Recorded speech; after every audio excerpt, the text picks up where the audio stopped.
Now let's align the scene objects and prepare to assemble models into a full chair.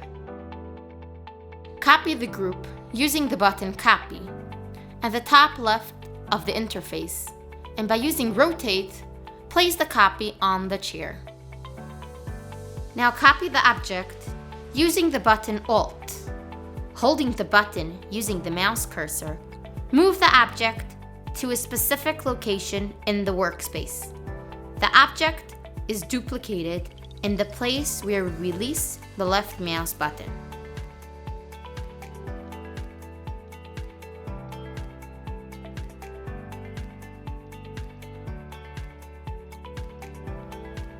Select the copy parts, except for the very first one.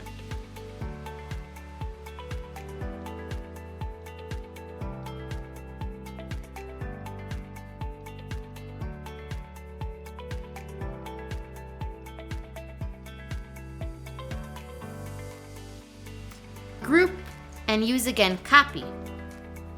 Duplicate and place using the tool Move and Rotate relative to the chair's back.